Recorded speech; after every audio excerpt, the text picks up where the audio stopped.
Hello guys, তোমরা সবাই কেমন আছো? আমি খুব ভালো আছি।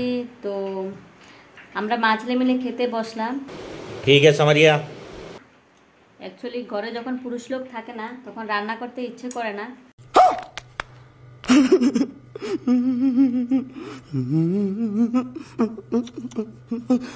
তো মা ছেলে মিলে কোনো রকমের সিদ্ধ ভাত যেটাই হোক খেয়ে নিই।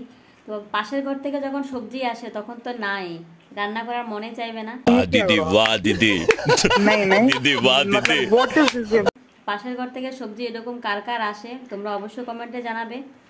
আর সত্যি পাশের ঘর থেকে যখন সবজি আসে না, আর রান্না করার থেকে বেঁচে যখন যায়, তখন তো মন খুব খুশি और अभी तो रुको, क्लाइमैक्स अभी बाकी है। হয় যে আজকে রান্না করতে হবে না, পাশের ঘর থেকে সবজি এসেছে, ওই সবজি দিয়ে খেয়ে নেব। কার কার মনে এরকম কোশ্চেন আসে যে পাশের ঘর থেকে সবজি আসলে রান্না থেকে বেঁচে যায়? तो रुको जरा, सबर करो।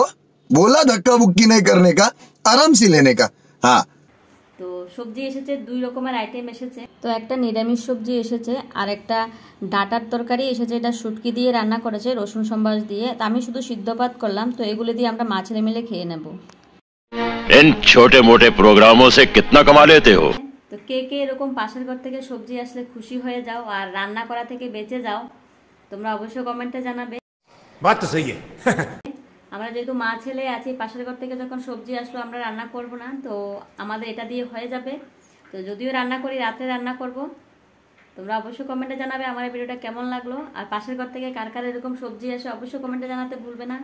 Bye bye bye bye.